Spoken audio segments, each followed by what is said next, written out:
నమస్తే, welcome to our channel. నేను ప్రియాంకర. ఈరోజు పరిటాల రవి గారి 21వ వర్ధంతి. అంటే ఆయన చనిపోయి 21 సంవత్సరాలు అయినా కానీ ఇప్పటికీ తెలుగు రాష్ట్ర ప్రజలు ఆయన్ని మర్చిపోలేదు. ఆయన్ని ప్రతి సందర్భంలోనూ గుర్తు చేసుకుంటూనే ఉంటారు. రాజకీయ పరంగా కావచ్చు, లేదా ఇతర సమస్యలు వచ్చినప్పుడు కావచ్చు. అంటే కులానికి అతీతంగా ఆయన్ని ఆరాధిస్తున్నారు. అంటే అసలు ఆయన ఏం చేశారు, ఎందుకు ఈ విధమైన ఘనత ఆయన సాధించారు అనేది తెలుసుకునే ప్రయత్నం చేద్దాం. దీని గురించి మనతో మాట్లాడడానికి ప్రముఖ పొలిటికల్ అనలిస్ట్ అడుసుమల్లి శ్రీనివాస్ గారు ఉన్నారు. ఆయన అడిగి తెలుసుకుందాం. నమస్కారం సార్. నమస్కారం. పరిటాల రవి గారు అంటే తెలియని వ్యక్తి అంటూ తెలుగు రాష్ట్ర ప్రజలు ఉండరు. మరి 21 సంవత్సరాలు అయిపోయింది ఆయన చనిపోయి. కానీ ప్రతి సందర్భంలోనూ లేదంటే రాజకీయ పరంగా ఏదైనా కామెంట్స్ చేయడంలోనైనా పరిటాల రవి గారిని గుర్తు చేసుకుంటూనే ఉంటారు. ఇక్కడ ఆయనకి క్యాస్ట్ అనేది అంటించారు ఎవరు కూడా. అంటే ఎందుకని ఆయనకి ఇలాంటి ఘనత వచ్చింది అంటారు? ఇప్పుడు ఎలాగంటే అండి, ఆయన అందరూ పరిటాల రవీంద్ర అంటారు, కానీ నేనైతే పోరాటాల రవి అంటాను. నేను ఎందుకంటే ఆయన జీవితం అంతా పోరాటాలమై ఉన్నాయి. వాళ్ళ తండ్రి గారు, వాళ్ళ అన్నగారు పోరాడుతానే నేలకొరిగారు. ఈయన కూడా అక్కడ ఉన్న అనంతపురం జిల్లాలో ధర్మవరం ఆ ఏరియాలో అప్పుడు జరుగుతున్న అరాచకాలకి, అకృత్యాలకి ఎదురొడ్డు నిలబడి ఒకంత కఠినంగానే వ్యవహరించాడు. ఈయన కూడా కత్తికి సమాధానం అన్నట్టుగానే చేశాడు. అలా చేయకపోతే ఆపరేషన్లు ఆడతాం, శస్త్రచికిత్స అంటారు దాన్ని. అలాంటి పని చేశాడు ఆయన. కాలక్రమేణా కొన్నాళ్ళు అజ్ఞాతంలో ఉన్నాడు ఆయన. అన్నలతో సావాసం, బడుగు బలహీన వర్గాల కోసం వాళ్ళ కుటుంబమే పోరాడింది. శ్రీరాములు గారు కానీ వాళ్ళ ఫాదరు, వాళ్ళ అన్నగారు ఎన్కౌంటర్ అయ్యాడు. వాళ్ళ నాన్నగారు నమ్మక ద్రోహం వల్ల చనిపోయాడు. అనుచరుడి చేతిలోనే నమ్మక ద్రోహం వల్ల చనిపోయాడు ఆయన. అంటే ఆయన ముప్పు మనకి ఆయన ఉంటే అనేటువంటిది. దాంతో అప్పుడున్న భూస్వాములు పెద్దలు ఈయన పొడగెట్టని వాళ్ళందరూ కూడా ఆయన అంతమందించారు. ఆ టైంలో ఈయన కూడా లేబేయడానికి ప్లాన్ చేసి ఉంటారు. అప్పుడు ఈయన అజ్ఞాతంలోకి వెళ్ళాడు. కొండపల్లి సీతారామయ్య గారు వాళ్ళతో కూడా సహవాసం ఉంది. ఒక రకంగా వామపక్ష తీవ్రవాద భావజాలం వంటపట్టించుకున్న వ్యక్తి. కాలక్రమేణా అతను జనజీవన స్రవంతిలో కలిసిపోయి తెలుగుదేశం పార్టీలో చేరాడు. తెలుగుదేశం పార్టీలో చేరిన తర్వాత రాజకీయంగా అండ దొరికింది కొద్దిగా ఆయనకి. 93 ప్రాంతంలో తెలుగుదేశం పార్టీలో జాయిన్ అయ్యాడైనా వెంటనే అధికారం కూడా వచ్చింది. తెలుగుదేశం పార్టీ అప్రతిహత విజయం సాధించాడు రామారావు గారు 94లో. అయితే ఈయన మీద కొన్ని చాలా వరకు అప్పుడు సమాజంలో అనంతపురం జిల్లాలో కొన్ని పట్టిన రుగ్మతలని, వేరు తొలుచు పురుగుల్ని, కాండము తొలుచు పురుగుల్ని ఆయన తొలగించేశాడు. పురుగు మందులా పడింది ఆయన వేటు. అయితే ఇక్కడ అసలు ఆయన జీవన గమనం చూస్తే నాకేమనిపిస్తుంది అంటే, దాశరథి కృష్ణమాచారి, మహాకవి దాశరథి కృష్ణమాచార్య ఆయన ఒక గేయం గుర్తుకొస్తూ ఉంటుంది. ఆ చల్లని సముద్ర గర్భం దాచిన బడబానలమెంతో ఆనల్లని ఆకాశంలో కానరాని భాస్కరులెందరో, ఈ భూగోళం పుట్టుక కోసం జరిగిన పరిణామాలెన్నో, ఈ మానవ రూపం కోసం జరిగిన పరిణామాలెన్నో. ఇలాగా ఈ మనిషి జీవితంలో జరుగుతున్నది కనపడుతుంది. అలాగే ఒక రాజును గెలిపించుటలో తెగిపడిన నరకంటాలెన్నో అని చెప్పేసి ఆయన ఆ గేయం ఉంటుంది. అలాగే కులమతాల మతమౌఢ్యాలతో లేకుండా సమసమాజం స్థాపన కోసం జరిగే ఆ రోజు ఎన్నడో అనేటువంటిది ఆయన గేయంలో ఉంటుంది. గూస్ బంప్స్ వస్తాయి. ఆ గేయం సరైన శ్రావ్యంగా, అది రాగయుక్తంగా పాడగలిగిన వాళ్ళు ఉంటే, మన గొంతుంటే తలబడి వచ్చేది ఇలా. రాగయుక్తంగా పాడగలిగిన వాళ్ళు ఉంటే కనుక ఒక అద్భుతమైన గేయం అది. అది ఉత్తేజపూరితమైన గేయం. ఈ పరిటాల రవి గారు పోరాటాల రవి అని ఎందుకన్నానంటే, ఆయన మనకు కనిపించి తెలుగుదేశం ప్రభుత్వంలో అతను మంత్రిగాను ఎమ్మెల్యేగాను ఉండటం ఇవన్నీ కాదండి. అతని జీవితం వెనకాల ఆ చల్లని సముద్ర గర్భం దాచిన బడబాలనంతో అనేటువంటిది యాప్ట్ అయింది. అంటే సార్, మీరు పోరాటాల రవి అంటున్నారు, కానీ ఎక్కువగా ఆయన్ని ఒక రౌడీ షీటర్ని తెలుగుదేశం పార్టీ తీసుకొచ్చి ఒక నాయకుడిని చేసేసింది అని చెప్పేసి కొంతమంది ఆయన మీద బురద జల్లే ప్రయత్నం చేస్తారు. ఎందుకు రౌడీ ఖచ్చితంగా షీటర్? చేస్తారు, ఖచ్చితంగా చేస్తారండి. ఎందుకంటే ఇక్కడ మీకు ఆయన ఒక కులాన్ని, ఒక కులం ఆయన ఓన్ చేసుకున్న యువకులు ఓన్ చేసుకుంటూ ఉండొచ్చు. మేబీ.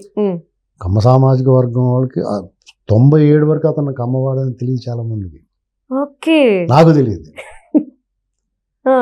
అయితే ఆయన ఎవరికి సపోర్ట్ చేయడం అనేటువంటి తెలుసుకోవాలి. Okay sir. నిమ్మల కిష్టప్ప, పీకే పార్థసారథి, ఇలాంటి నాయకులు అందరినీ అతని పైకి బడుగు బలహీన వాళ్ళు బీసీ నాయకుల్ని, ఎస్సీ నాయకుల్ని అతను పైకి తీసుకొచ్చి వాళ్ళు అండగా నిలబడ్డాడు. ఈ సోకాళ్ళు ఈయన కమ్మ అంటారు కదా, అవును సార్. కమ్మ నాయకులందరినీ దగ్గర ఓడించాడు ఈయన. వా ఏంటండి, ఇది చాలా మంది తెలియదు. ఆయన కులానికి మతానికి అతీతంగా వ్యవహరించాడు అతను. ఓకే. కాబట్టి ఇప్పుడు అతనికి నేను ఆయన 2005లో చనిపోయాడు. అవును సార్. 24th అలాగా. అదే సంవత్సరం నేను జూన్ నెల బెంగళూరు వెళ్ళి ఒక చోట నేను ఒక 50 మంది 100 మంది ఉన్న ఒక చోటకి వెళ్ళాను నేను. వాళ్ళు అక్కడ ఎక్కడో పని చేసుకుంటూ విశ్రాంతి తీసుకుంటున్నారు. వాళ్ళు ఏం పాడుకుంటున్నారు తెలుసా? పరిటాల రవీంద్ర మీద విప్లవ గేయాలు పాడుకుంటున్నారు వాళ్ళు. నాకు ఆశ్చర్యం వేసింది. బెంగళూరులో అంటే అనంతపురం నుంచి వచ్చి ఇక్కడ పని చేసుకుంటున్నారు వాళ్ళు. అనంతపురం అంటే అనంతపురం జిల్లాలో ఏదో ఒక ప్రాంతానికి పెనుకొండ ఇన్ని ప్రాతినిధ్యం వహించిన దగ్గర నుంచి కాదు. అనంతపురం జిల్లాలో వేరు వేరు ప్రాంతాల నుంచి వచ్చిన వాళ్ళందరూ కూడా ఓ చోట ఉన్నారు. వాళ్ళు పరిటాల రవీంద్ర గురించి రవణ అంట పాటలు పాడుతుంటే నాకు గూస్బంప్స్ వచ్చింది. ఏంట్రా బాబు అని అడిగితే ఈయన పరిటాల రవీంద్ర అభిమానులు వాళ్ళందరూ కూడా ఆయన సామాజిక వర్గం ఏం కాదు. ఇది కదా మనిషికి కావాల్సింది, బతుకున్నా చనిపోయినా కానీ మనిషి కీర్తి ప్రతిష్టలో పేదల గుండెల్లో ఉన్నాడు. ఎన్టీ రామారావు గారు అలాగ ఉన్నాడు పేదవాళ్ళ గుండెల్లో. అలాగా వాళ్ళు చేసిన పోరాటాలు ఎవరి కోసం అయితే ఆయన ఇది చేశాడు, ఆయన కూడా అలాగే చంపేశారు కదా, కుట్రపూరితంగా చంపేశారు. ఆయన భయపడి దాక్కున్నాడా, పారిపోయడా? లేదు కదా. ఇప్పుడు ఆయనకి డెఫినెట్గా అధికారం కోల్పోయిన తర్వాత ఆయన మీద అనేక రకాల దాడులు జరిగినాయి. ఆయన ఇంటి మీదకి వెళ్ళి రెడ్ ఆక్సైడ్ ఉంటే గోడ మీద పెయింట్ వేస్తే అది రక్త మరకలు అని చెప్పేసి ఆయన ఇంట్లో ఆయుధాలు తనిఖీ చేసి ఆ ఇంట్లో ఆయుధాలు ఇంట్లో మామూలుగా పొలం పనులు చేసుకుని పలుగు పారలు కూడా తీసుకెళ్ళిపోయారు. ఆయన కాన్వాయ్లో ప్రతి నిత్యం చెక్ చేశారు. ఆయన కాన్వాయ్ని కూడా తగ్గించేశారు. ఆయన అనుచరులు కూడా లేకుండా చేశారు. అంటే నిరాయుధుడిని చేసి చంపడానికి ప్లాన్ చేశారు. ఆయన్ని ఎక్కడ చంపారు?